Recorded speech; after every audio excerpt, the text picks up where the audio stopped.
Hi guys, എല്ലാവർക്കും once again welcome back to my YouTube channel accounting legend.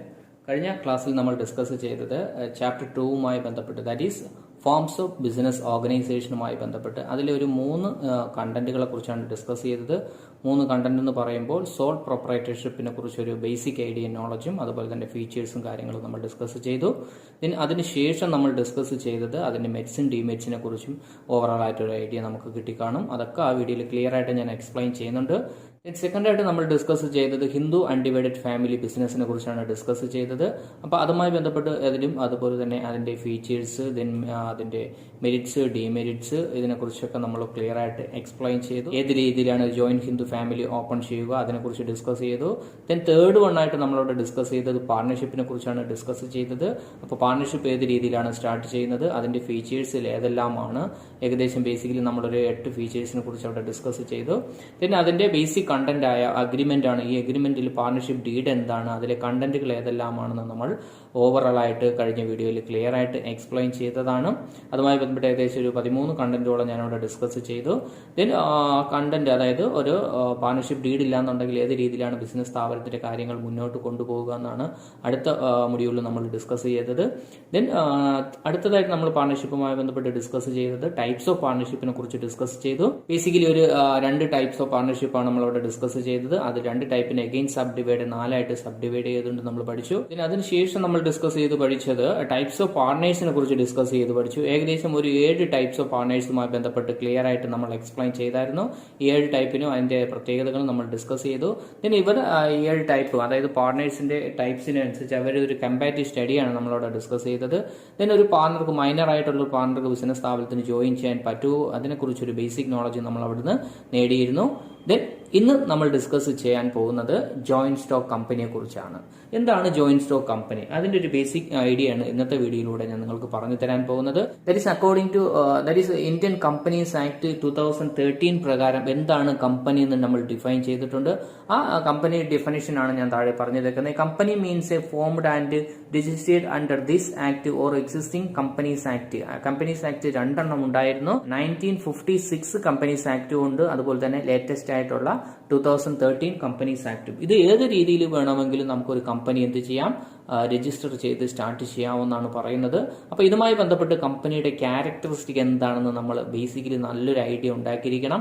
അതുമായി ബന്ധപ്പെട്ട് നമ്മൾ സാധാരണ ഒരു ബിസിനസ് സ്ഥാപനം പോലെ അല്ല കമ്പനിയുടെ പ്രത്യേകത എന്ന് പറയുന്നത്. കമ്പനിക്ക് അതിൻ്റെതായ കുറെ ലീഗൽ എക്സിസ്റ്റൻസ് ഉണ്ട്. അതുപോലെ തന്നെ ഇതൊരു ആർട്ടിഫിഷ്യൽ പേഴ്സൺ ആയിട്ട്, ദാറ്റ് ഈസ് ഓണർ വേറെ ബിസിനസ് വേറെ എന്നൊരു അക്കൗണ്ടിങ് ട്രീറ്റ്മെന്റ് ഉണ്ട്. ഈ അക്കൗണ്ടിങ് ട്രീറ്റ്മെന്റ് പ്രാക്ടിക്കലി കൊണ്ടുവരുന്ന ഒരു ഫോംസ് ഓഫ് ബിസിനസ് ഓർഗനൈസേഷൻ ആണ് ഈ company forms of business organisation. ഇതിന് പെർപ്പച്വൽ സക്സഷൻ ആണ്, അതായത് ആ ഒരു പർട്ടിക്കുലർ മെമ്പർക്ക് അല്ലെങ്കിൽ ഓണർക്ക് ഉണ്ടാവുന്ന ഏത് കാര്യവും ബിസിനസ്സിനെ ഡയറക്റ്റ് ആയിട്ടോ ഇൻഡയറക്റ്റ് ആയിട്ടോ അഫക്റ്റ് ചെയ്യാറില്ല. ഈ ഷെയർ ഹോൾഡേഴ്സ് എല്ലാം, കമ്പനിയുടെ ഷെയർ ഓണേഴ്സിനെല്ലാം ലയബിലിറ്റി ലിമിറ്റഡ് ആയിരിക്കും.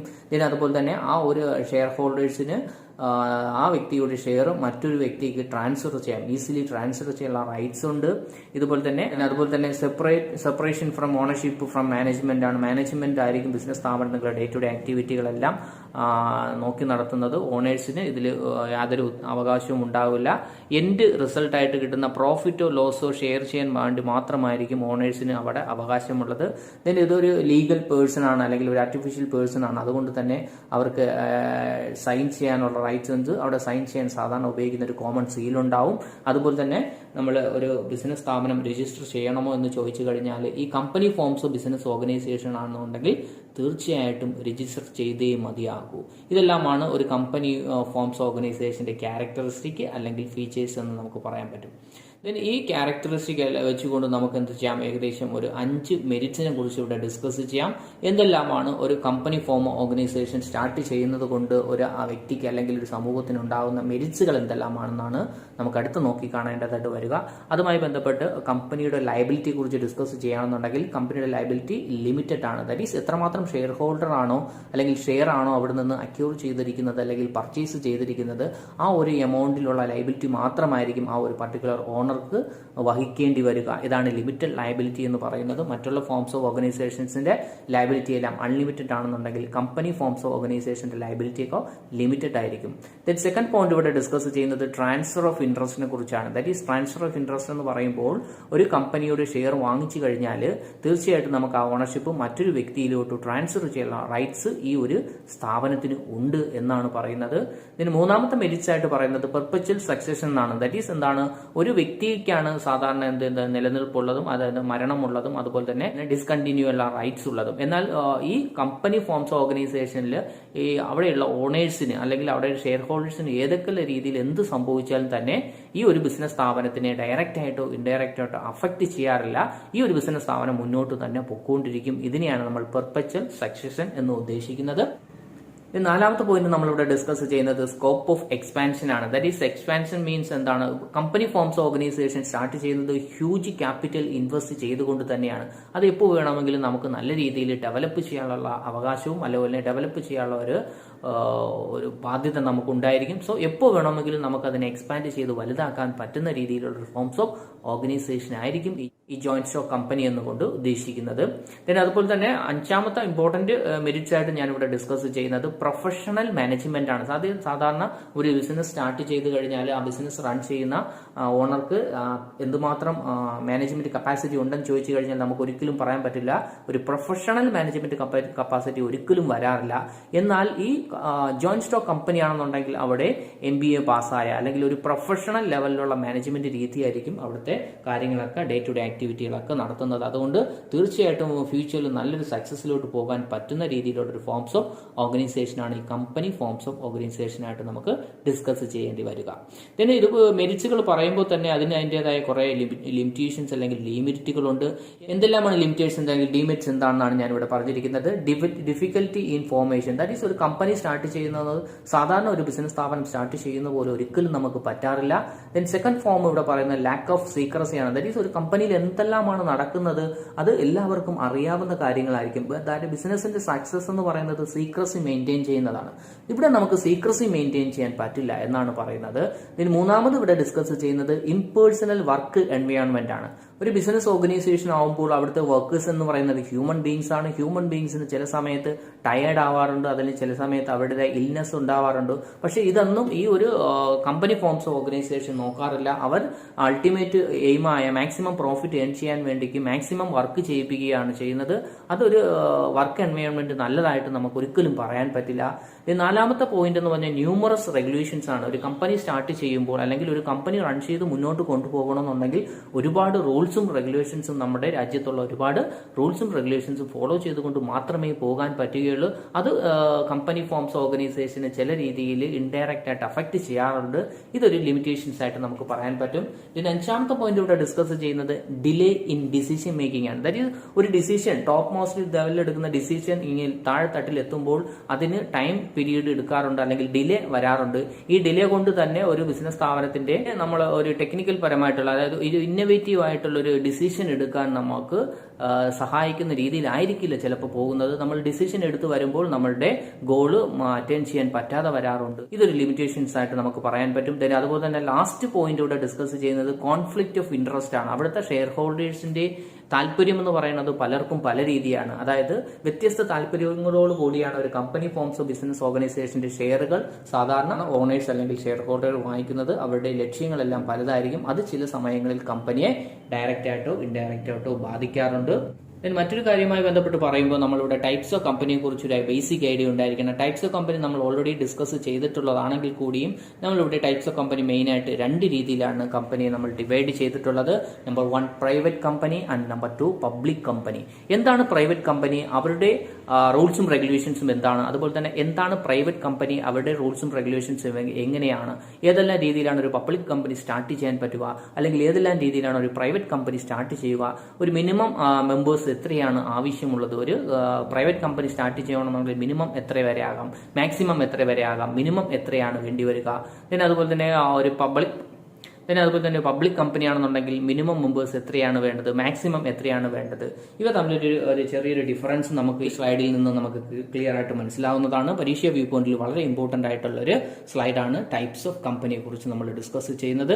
പിന്നെ അടുത്തതായി നമുക്ക് ഡിസ്കസ് ചെയ്ത് പഠിക്കേണ്ടതായിട്ട് വരിക difference between private company and public കമ്പനിയാണ്. നമ്മൾ നേരത്തെ പറഞ്ഞ ആ ഒരു ഡിഫറൻസ് തന്നെയാണ് ഇവിടെ കോട്ട് ചെയ്യുന്നത്. പ്രൈവറ്റ് കമ്പനിയും പബ്ലിക് കമ്പനിയുമായി ബന്ധപ്പെട്ട് ഏകദേശം ഞാനൊരു 10ഓളം ഡിഫറൻസ് അല്ലെങ്കിൽ 10ഓളം കമ്പാരിസൺ ആണ് ഞാൻ ഇവിടെ ഉൾക്കൊള്ളിച്ചിട്ടുള്ളത്. ഈ ഒരു മൊഡ്യൂളിൽ നിന്ന് നമുക്ക് ഏകദേശം നല്ലൊരു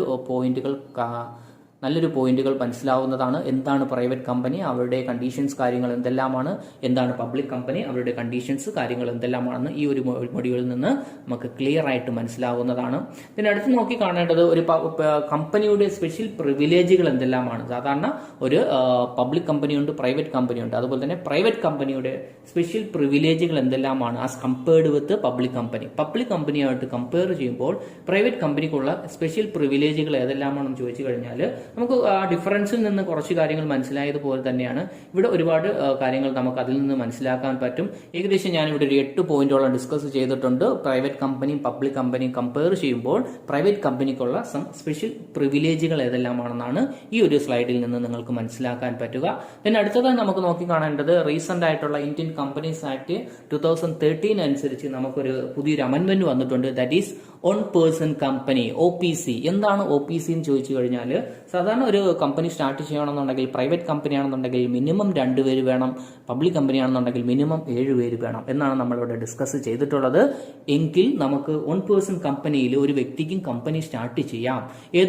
എന്താണ് according to section 3 subsection 1 of the Indian companies act 2013 അനുസരിച്ച് ഒരു വ്യക്തിക്കും നമുക്ക് എന്ത് ചെയ്യാം, കമ്പനി സ്റ്റാർട്ട് ചെയ്യാം എന്നാണ് ഇവിടെ പറയുന്നത്. ഏതൊക്കെ രീതിയിലാണ് നമുക്ക് ഓൺ പേഴ്സൺ കമ്പനി സ്റ്റാർട്ട് ചെയ്യാൻ പറ്റുക എന്ന് ചോദിച്ചു കഴിഞ്ഞാൽ ആ വ്യക്തി ഇന്ത്യയിൽ ജനിച്ച ഒരു വ്യക്തിയായിരിക്കണം. അതുപോലെ തന്നെ ഒരു വ്യക്തിക്ക് ഒരു ഓൺ പേഴ്സൺ കമ്പനിയായിട്ട് ഒരു കമ്പനി മാത്രമേ സ്റ്റാർട്ട് ചെയ്യാൻ പാടുള്ളൂ. ഒന്നിൽ കൂടുതൽ കമ്പനി ഒരിക്കലും സ്റ്റാർട്ട് ചെയ്യാൻ പറ്റില്ല. അതുപോലെ തന്നെ അവരുടെ ഇനിഷ്യൽ ക്യാപിറ്റൽ എന്ന് പറയുന്നത് എത്രയാണ്, 50 lakh or it's average annual turn over എന്ന് പറയുന്നത് എക്സീഡ് 2 കോടി രൂപയെങ്കിലും കഴിഞ്ഞിരുന്നാൽ മാത്രമേ ഇത്തരം ബിസിനസ് സ്ഥാപനങ്ങൾക്ക് തീർച്ചയായിട്ടും ഓൺ പേഴ്സൺ കമ്പനിയായിട്ട് രജിസ്റ്റർ ചെയ്ത് മാറാവുന്നതാണ്. ഇതൊക്കെയാണ് നമ്മൾ കമ്പനിയെ കുറിച്ച് ഡിസ്കസ് ചെയ്യുമ്പോൾ അറിഞ്ഞിരിക്കേണ്ടതായിട്ട് വരിക. നമ്മളിവിടെ 5ാമതായി ഡിസ്കസ് ചെയ്യുന്നത് കോഓപ്പറേറ്റീവ് സൊസൈറ്റി എന്താണ്. ഇതിനെക്കുറിച്ചാണ് ഒരു ബേസിക് ഐഡിയ ആണ് നമ്മൾ അടുത്തതായി നേടിയെടുക്കേണ്ടതായിട്ട് വരിക. എന്താണ് കോഓപ്പറേറ്റീവ് സൊസൈറ്റി എന്ന് ചോദിച്ചു കഴിഞ്ഞാൽ എന്താണ് വർക്ക് ടുഗദർ അല്ലെങ്കിൽ ഒരു വെൽഫെയറിന് വേണ്ടി ഒരു ബിസിനസ് സ്ഥാപനം സ്റ്റാർട്ട് ചെയ്ത് കഴിഞ്ഞാൽ ഇത്തരം ഫോംസ് ഓഫ് ബിസിനസ് ഓർഗനൈസേഷനാണ് നമ്മൾ കോഓപ്പറേറ്റീവ് സൊസൈറ്റി എന്നുകൊണ്ട് മെയിൻ ചെയ്യുന്നത്. അവരുടെ മോട്ടോ തന്നെ each for all and all for each എന്നാണ് അറിയപ്പെടുന്നത്. ഓരോരുത്തരും എല്ലാവർക്കും വേണ്ടി വർക്ക് ചെയ്യണം, എല്ലാവരും ഓരോരുത്തർക്കും വേണ്ടി വർക്ക് ചെയ്യണം എന്നാണ് കോഓപ്പറേറ്റീവ് സൊസൈറ്റി ആക്ട് 1912 ഡിസ്കസ് ചെയ്തിട്ടുള്ളത്. കേരള കോഓപ്പറേറ്റീവ് സൊസൈറ്റി ആക്ടിൽ ഡിസ്കസ് ചെയ്തിട്ടുള്ളത്. അതുമായി ബന്ധപ്പെട്ട് കോഓപ്പറേറ്റീവ് സൊസൈറ്റി എന്താണെന്നാണ് ഇവിടെ പറഞ്ഞിരിക്കുന്നത്. ഇത് നമുക്ക് തീർച്ചയായിട്ടും ആ കോഓപ്പറേറ്റീവ് സൊസൈറ്റിയുമായി ബന്ധപ്പെട്ട് അത് ഏത് രീതിയിൽ സെറ്റപ്പ് ചെയ്യാൻ പറ്റും അതിനെക്കുറിച്ചൊരു ബേസിക് നോളജ് നമുക്ക് നേടിയെടുക്കണം. ഇത് കോഓപ്പറേറ്റീവ് സൊസൈറ്റി മറ്റുള്ള ഫോംസ് ഓഫ് ഓർഗനൈസേഷനുമായി ബന്ധപ്പെട്ട് അതിന്റെ ഫീച്ചേഴ്സുകൾ എന്തെല്ലാമാണെന്നും നമ്മൾ തീർച്ചയായിട്ടും അറിഞ്ഞിരിക്കണം. ഏകദേശം ഞാനിവിടെ ഒരു 6 ഫീച്ചേഴ്സിനെ കുറിച്ചാണ് ഡിസ്കസ് ചെയ്തിട്ടുള്ളത്. നമ്പർ 1 വോളണ്ടറി അസോസിയേഷൻ ആണ്. ദാറ്റ് ഈസ് ആർക്കും എപ്പോൾ വേണമെങ്കിലും ജോയിൻ ചെയ്യാൻ പറ്റുന്ന ഒരു ഫോംസ് ഓഫ് ഓർഗനൈസേഷൻ ആണ് ഈ കോഓപ്പറേറ്റീവ് സൊസൈറ്റി എന്നറിയപ്പെടുന്നത്. ആരും കമ്പൽ ചെയ്ത് കൊണ്ടുവരിക അല്ല. ദാറ്റ് ഈസ് അവിടെ വെൽഫെയർ ആണ്. ആ ഒരു സൊസൈറ്റിയിലുള്ള വെൽഫെയറിന് വേണ്ടിയാണ് ആ ബിസിനസ് സ്ഥാപനം സ്റ്റാർട്ട് ചെയ്യുന്നത്.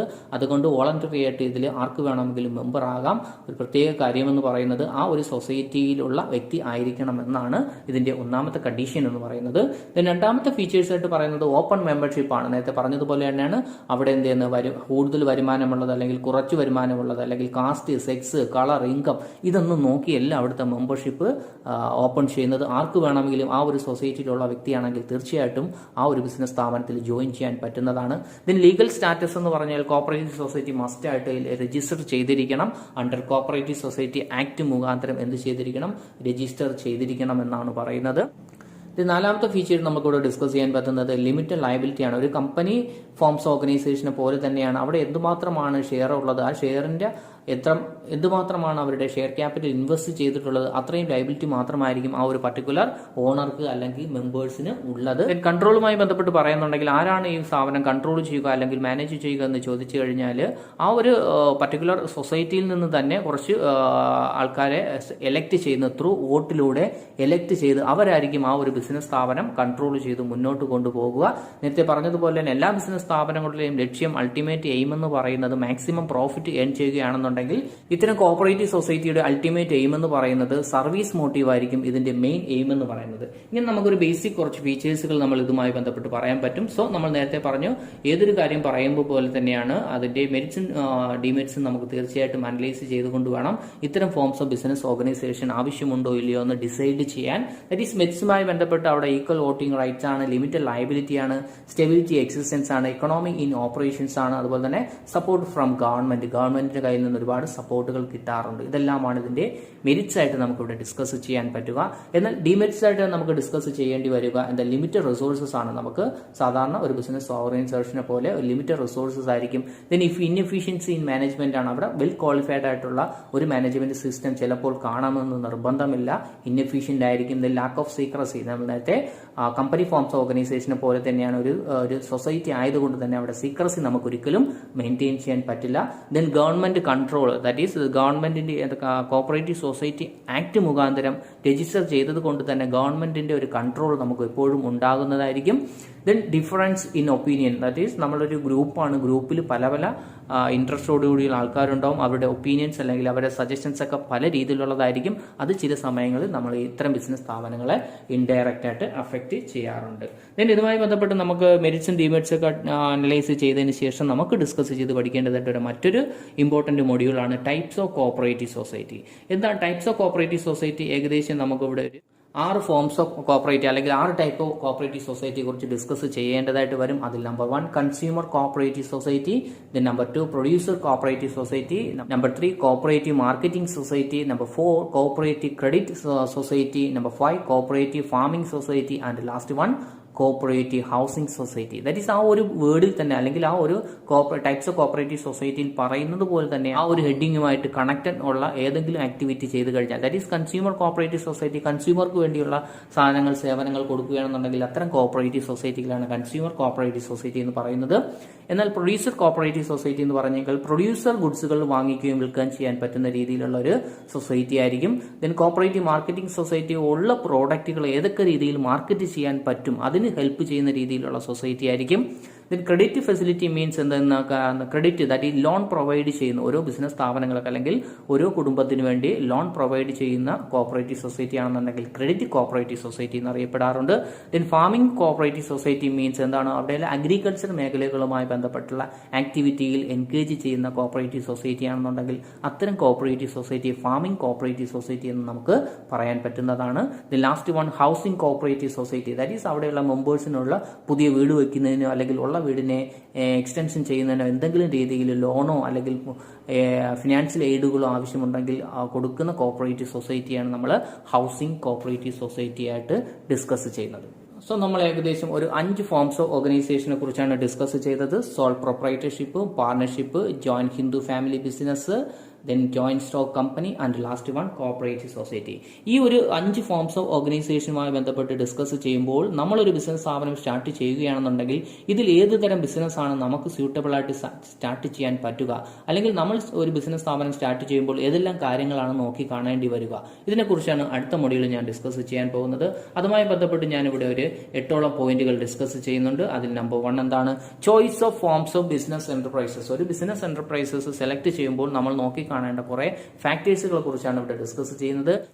ബേസിക്കലി നമ്മൾ നോക്കി കാണേണ്ട factors number 1 cost, number 2 easy formation, number 3 liability, number 4 continuity, number 5 management ability, number 6 capital, number 7 degree of control and last one nature of the business. അതല്ല ഈ ഒരു 8 പോയിന്റുകൾ കൺസിഡർ ചെയ്തുകൊണ്ട് മാത്രമേ ഒരു ഏത് ഫോംസ് ഓഫ് ബിസിനസ് ഓർഗനൈസേഷൻ നമുക്ക് start ചെയ്യാൻ പറ്റും, അല്ലെങ്കിൽ ഏത് ഫോംസ് ഓഫ് ബിസിനസ് ഓർഗനൈസേഷൻ ആണ് എനിക്ക് സ്യൂട്ടബിൾ ആയിട്ട് വരിക എന്നുള്ളൊരു അനാലിസിസ് നടത്തിയതിനു ശേഷം മാത്രമേ നമ്മൾ ഇതിൽ ഏത് forms of business organisation start ചെയ്യണം എന്നുള്ളൊരു ഡിസിഷൻ എടുക്കാൻ പറ്റുകയുള്ളൂ. സോ ഇത്രയുമാണ് നമ്മൾ ഈ ഒരു സെക്കൻഡ് ചാപ്റ്ററുമായി ബന്ധപ്പെട്ട് ഡിസ്കസ് ചെയ്യുമ്പോൾ നമ്മൾ തീർച്ചയായും തീർച്ചയായിട്ടും അറിഞ്ഞിരിക്കേണ്ട കണ്ടന്റുകൾ. നമ്മൾ ഒന്നുകൂടി ഓവറായിട്ട് പറഞ്ഞു കഴിഞ്ഞാൽ ഏതെല്ലാമാണ് ഈ കണ്ടന്റുകൾ ഡിസ്കസ് ചെയ്യുന്നതെന്ന് ഒന്നുകൂടി ഓവറായിട്ട് നമുക്ക് നോക്കി കാണേണ്ടതായിട്ട് വരും. സോ സെക്കൻഡ് ചാപ്റ്ററുമായി ബന്ധപ്പെട്ട് നമ്മൾ +1 കോമേഴ്സിന് ഡിസ്കസ് ചെയ്യുന്ന ഫോംസ് ഓഫ് ബിസിനസ് ഓർഗനൈസേഷനിൽ ഏകദേശം ഒരു 7 കണ്ടന്റുകൾ ഉണ്ടെന്ന് നമ്മൾ ഡിസ്കസ് ചെയ്തു. അതിൽ മീനിങ് എന്താണ്, ബിസിനസ് ഓർഗനൈസേഷൻ എന്താണെന്ന് ഡിസ്കസ് ചെയ്തു, സോൾ പ്രൊപ്പറേറ്റർഷിപ്പ് അതിന്റെ ഫീച്ചേഴ്സ്, മെറിറ്റ്, ഡിമെറിറ്റ്സിനെ കുറിച്ച് ഡിസ്കസ് ചെയ്തു. Join Hindu family business, features, merits ഇതിനെക്കുറിച്ച് നമ്മൾ ഡിസ്കസ് ചെയ്തായിരുന്നു. ദെൻ പാർട്ണർഷിപ്പുമായി ബന്ധപ്പെട്ട് പാർട്ണർഷിപ്പ് ഡീഡ് എന്താണ്, types of partnership, types of partners, then അതുപോലെ തന്നെ ഒരു മൈനർ പാർട്ണർക്ക് പാർട്ണറാകാൻ പറ്റുമോ, ഇത്തരം കാര്യങ്ങളാണ് നമ്മൾ ആ ഒരു കണ്ടന്റുമായി ബന്ധപ്പെട്ട് ഡിസ്കസ് ചെയ്തത്. ദെൻ അഞ്ചാമത് നമ്മൾ ഡിസ്കസ് ചെയ്ത് പഠിച്ച ജോയിന്റ് സ്റ്റോക്ക് കമ്പനിയെ കുറിച്ചാണ്. ജോയിന്റ് സ്റ്റോക്ക് കമ്പനി അതിന്റെ ഫീച്ചേഴ്സ്, അഡ്വാൻറ്റേജസ്, ഡിസ്അഡ്വാൻറ്റേജസ്, ദെൻ അതുപോലെ തന്നെ ടൈപ്സ് ഓഫ് കമ്പനി ഏതെല്ലാമാണ്, പ്രൈവറ്റ്, പബ്ലിക് കമ്പനി, ഇതുപോലെ തന്നെ മറ്റൊരു ഫോംസ് ഓഫ് കമ്പനിയാണ് വൺ പേഴ്സൺ കമ്പനി. ഇതിനെക്കുറിച്ച് നമ്മൾ ഇവിടെ കൂടുതലായിട്ട് ഡിസ്കസ് ചെയ്തു. ഇതിൽ ആറാമത്തെ പോയിന്റ് നമ്മൾ ഡിസ്കസ് ചെയ്തത് കോഓപ്പറേറ്റീവ് ഓർഗനൈസേഷൻ അല്ലെങ്കിൽ കോഓപ്പറേറ്റീവ് സൊസൈറ്റി അതിന്റെ ഫീച്ചേഴ്സ്, അഡ്വാൻറ്റേജസ്, ലിമിറ്റേഷൻസ്, ടൈപ്സിനെ കുറിച്ച് നമ്മളിവിടെ ഡിസ്കസ് ചെയ്തു. ലാസ്റ്റ് നമ്മൾ ഡിസ്കസ് ചെയ്തത് choice of forms of business ഓർഗനൈസേഷനെ കുറിച്ചാണ്. ഈ ഒരു സെക്കൻഡ് ചാപ്റ്ററുമായി ബന്ധപ്പെട്ട് +1 കോമേഴ്സിന് ഡീറ്റെയിൽ ആയിട്ട് നമുക്ക് പഠിക്കേണ്ടതായിട്ട് വരിക. സോ ഈ ഒരു 2 വീഡിയോയും പാർട്ട് 1ഉം പാർട്ട് 2ഉം നല്ല രീതിയിൽ നിങ്ങൾക്ക് നോക്കി മനസ്സിലാക്കി കഴിഞ്ഞാൽ തീർച്ചയായിട്ടും നല്ലൊരു മാർക്ക് സ്കോർ ചെയ്യാൻ പറ്റുമെന്ന് ഞാൻ 100% നിങ്ങൾക്ക് ഉറപ്പ് തരുന്നു.